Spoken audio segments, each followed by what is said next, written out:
Buenas tardes a todos, buenas tardes a todas, bienvenidos. Es muy acogedor este salón, parece que estamos en familia. Y bueno, yo voy a presentarme, mi nombre es Carmen. Yo soy familiar de una persona que sobrevivió en la pandemia, pero bueno, lo que yo me encontré cuando llegué a la residencia 3 meses después de que se abrieron las puertas fue dantesco aquello. Mi primer agradecimiento va para la biblioteca Elena Fortún, que nos va a permitir el mantener una charla aquí y que ustedes puedan hacernos las preguntas que deseen, porque sabemos que en la ciudadanía hay mucho desconocimiento de lo que realmente pasó en las residencias de toda España. En toda España hubo muchas víctimas, hubo muchos fallecimientos, trabajadoras colapsadas, trabajadoras que no han sido capaces de superar la muerte de las personas a las que atendían, con las que tenían un vínculo muy especial porque pasaban muchísimas horas a lo largo del día y de muchos años. Yo formo parte de la plataforma Marea de Residencias desde que nació, en el año 2019, antes de la hecatombe de la pandemia. O sea, nosotros ya veníamos denunciando la falta de cuidados del negocio que son las personas y las trabajadoras. Se hace negocio con las personas que son dependientes y con las trabajadoras. Sueldos precarizados, sobrecarga de trabajo, y nosotros ya veníamos esto denunciándolo. 6 meses después ocurrió lo que todos hemos vivido y sufrido, unos en propias carnes y otros en la distancia. En España murieron unas 20.000 personas. La Comunidad de Madrid se llevó el mayor número de fallecimientos. Aproximadamente de esas 20.000 personas, el 50%, 9.468 vidas. Estas vidas eran nuestros padres y nuestras madres. De esos 9.468, el 77% fueron personas que en 2 meses no se les derivó a hospitales por unos protocolos. Nuestro esfuerzo está en conseguir justicia, en conseguir un modelo de cuidados para los que están y los que vamos a estar. Y conseguir, sobre todo, una ley marco estatal de mínimos acogiéndonos al artículo 149 de la Constitución española, que permite regularizar las condiciones básicas de igualdad de todos los españoles. Nuestros invitados son personas muy comprometidas. A mi izquierda tengo a mi compañera María José, es miembro de Marea de Residencias también desde el inicio. Se encarga de una parte muy importante y muy dura en nuestra plataforma, que es el contacto directo con los familiares que interpusieron las querellas, que son víctimas como los fallecidos. Actualmente tiene a su familiar en residencia y le estamos muy agradecidos por su trabajo silencioso y muy eficaz. Nos hará un relato de cómo se inicia Marea y su trayectoria.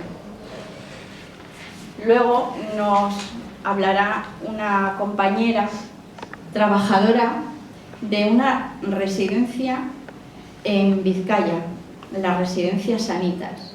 Es delegada del sindicato ELA. Llevan muchos años en lucha por mejorar sus condiciones laborales. Las condiciones laborales de las trabajadoras son importantísimas, porque si ellas están bien tratadas, los cuidados que reciben nuestros familiares son muchísimo mejor. Ellas, con su organización y su constancia reivindicativa, han conseguido reducir el número de horas anuales en su trabajo y muchas mejoras salariales. Son un ejemplo a seguir. Y por último, pues Miriam. Miriam es responsable de respuesta en brotes y epidemias de Médicos Sin Fronteras en España. Durante la primera fase del COVID, entre marzo y mayo del 2020, fue la coordinadora de respuesta de Médicos Sin Frontera en Madrid y en Castilla y León, viviendo el horror en primera persona. Miriam ha trabajado en diferentes países en conflicto, con virus como el ébola, entre otros. Y fue impactante verla declarar en la Comisión Ciudadana y emocionada relatar lo que se encontró en las residencias cuando la permitieron entrar, que nunca...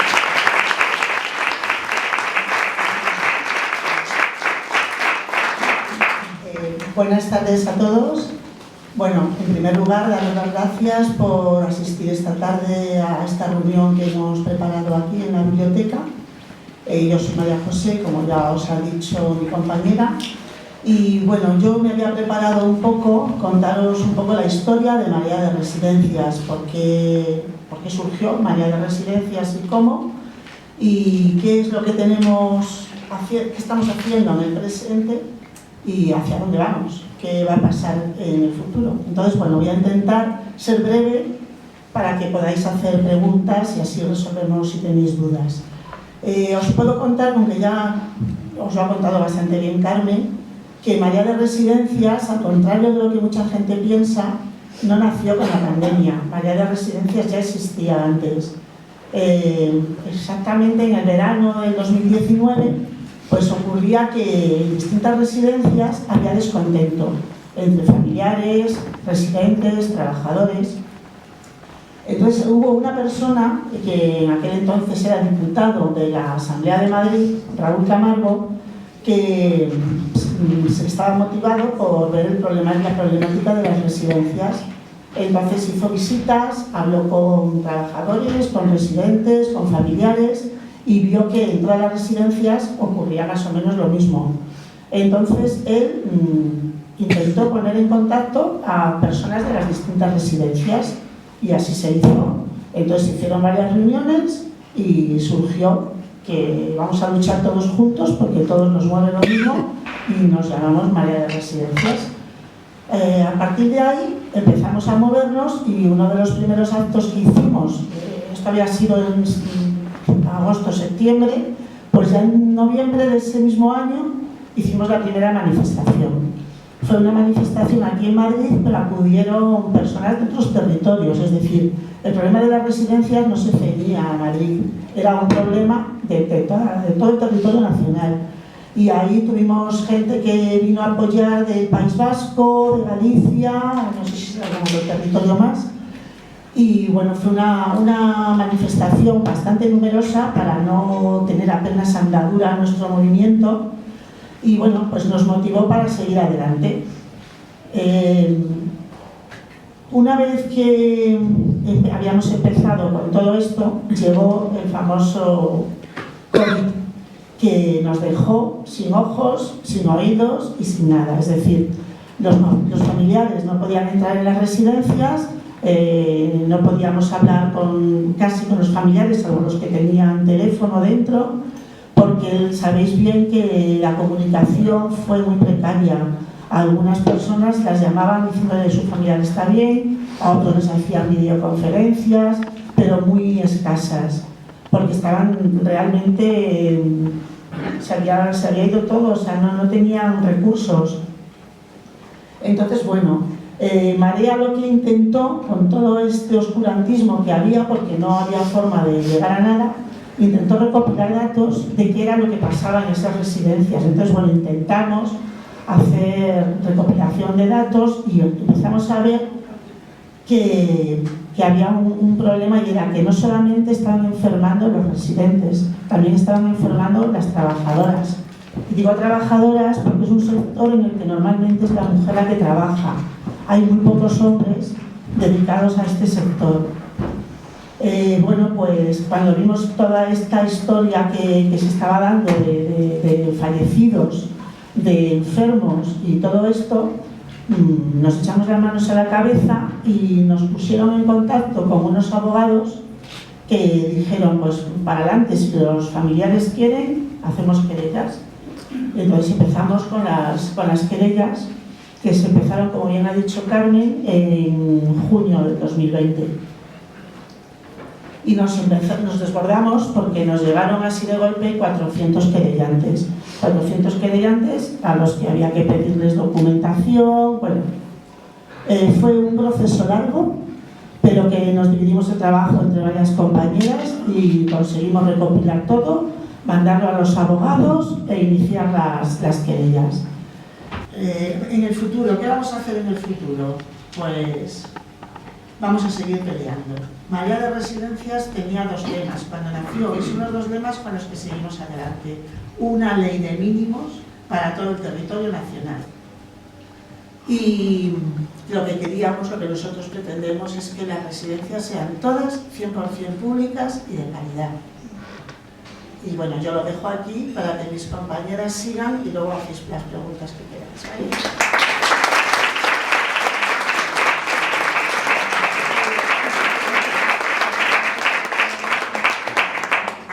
Haceros ver un poquito qué es el mundo de las residencias como trabajadora, precisamente.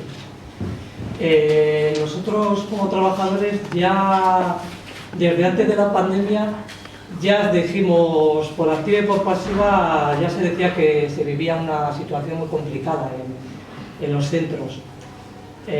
Lo habíamos trasladado lo mismo a las administraciones públicas como a la clase política y a la sociedad. O sea, todo el mundo ya era conocedor de cómo estaba el tema en las residencias. Partimos de la base, o así lo vemos, ¿no?, que la gran parte de la plantilla en un centro residencial son mujeres. Como datos relevantes, y seguimos comentando que nuestras condiciones son precarias. Tenemos salarios precarios y, en definitiva, condiciones precarias. Todo esto por el simple hecho de ser un sector feminizado. Las cargas de trabajo se convierten en insoportables si hablamos de falta de personal. Este personal lo marca una ratio, es un decreto que marca supuestamente el personal que debe atender a los usuarios. Partimos de un decreto, por lo menos en Vizcaya, que está firmado, que se aprobó en el 1998. Ahí ha llovido del 98 aquí. ¿Qué pasa? La ratio, pues ya os he dicho que es lo que regula, ¿no?, la atención directa. ¿Qué problema hay también con esa ratio? Pues esa ratio estamos nosotros también peleando desde el sindicato para que sea de atención directa. ¿Qué ocurre? Que hoy en día en esa ratio está metido el director, el jardinero, la señorita que abre la puerta para que entre el familiar.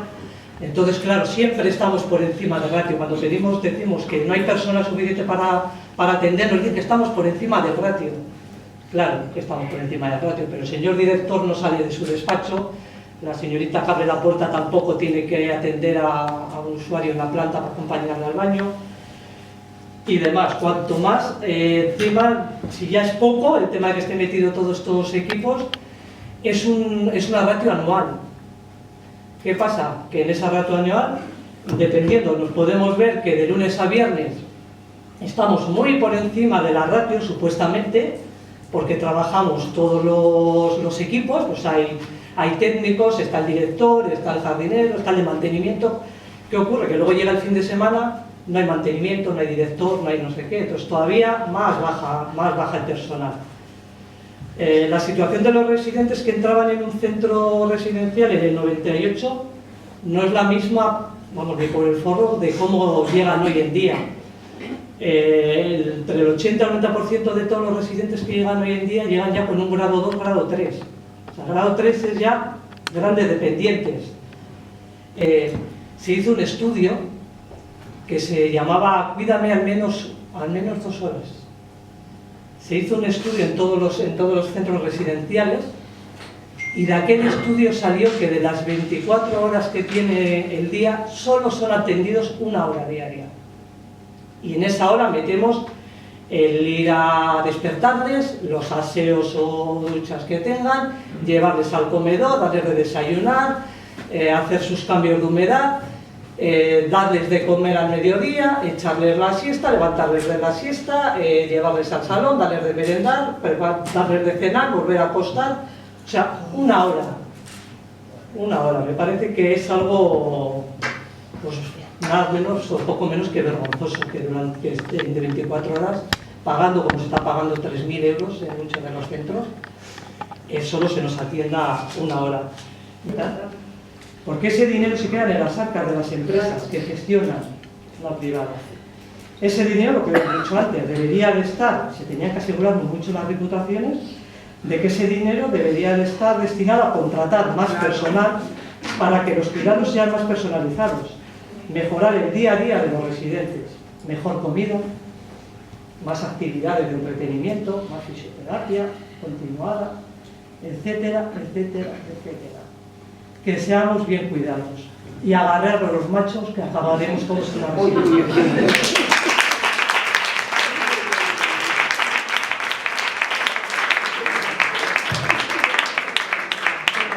Pues, hola, buenas tardes. Bueno, gracias por venir y gracias por quedar, porque llevamos ya un ratito largo. Yo soy un poco paracaidista, o por lo menos me siento un poco así, porque yo soy enfermera pediátrica de formación, me he pasado toda mi vida clínica trabajando en una UBI, en cuidados intensivos pediátricos, y después empecé a trabajar con Médicos Sin Fronteras y me volví a trabajar en España hasta marzo del 2020, como coordinadora del equipo de Médicos Sin Fronteras, coordinadora médica del equipo de Médicos Sin Fronteras en Madrid y en Castilla y León. Entonces, yo mi experiencia es muy limitada a marzo, abril y mayo, no tengo mucha, pues ha sido súper interesante para mí ver cómo ha evolucionado la situación o cómo no ha evolucionado la situación. Pero mi experiencia es solo limitada a esos 3 meses que fue cuando nosotros intervenimos en España en 7 comunidades autónomas diferentes. Yo creo que más de Madrid y Castilla y León, sobre todo Madrid, que es donde estuvimos más que Entonces, os voy contando un poco. Vale. ¿Bien? ¿Aquí? Vale. Pues nosotros empezamos a trabajar en España, Médicos Sin Fronteras. Bueno, nosotros nos ofrecimos y nos contactó el Ministerio de Sanidad, la Dirección de Salud Pública, o sea que somos paracaidistas, pero no tanto, quiero decir que tuvimos un contacto oficial, y empezamos a trabajar el 19 de marzo en España, primero en Madrid y Cataluña y luego en otras comunidades.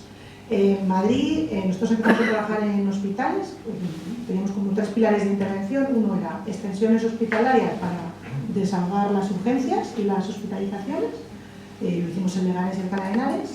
Teníamos otra intervención que era o sea, como actividades de prevención, se llama prevención y control de infecciones, que es para evitar que se contagie el personal, todo lo que es la sectorización, que todo esto también lo hicimos en las residencias de ancianos, y lo empezamos a hacer en hospitales en Madrid, y una tercera actividad que eran las residencias de ancianos.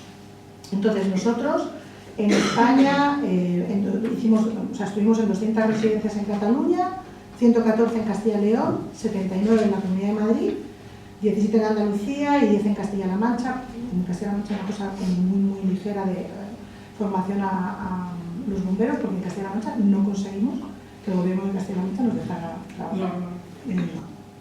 Entonces, ¿qué es lo que hacíamos en estas visitas? Voy a explicarlo un poco porque esto no era medicalización, quiero dejarlo claro, no podíamos tratar pacientes, no podíamos prescribir medicación y no podíamos derivar.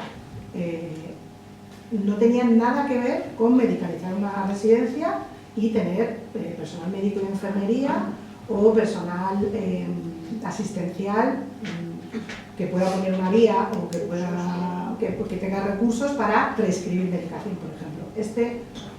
Entonces, nosotros lo que hacíamos era formar al personal para que supieran utilizar bien el material de protección. También hacíamos donación de material de protección, hay que entender que al principio todo era muy precario.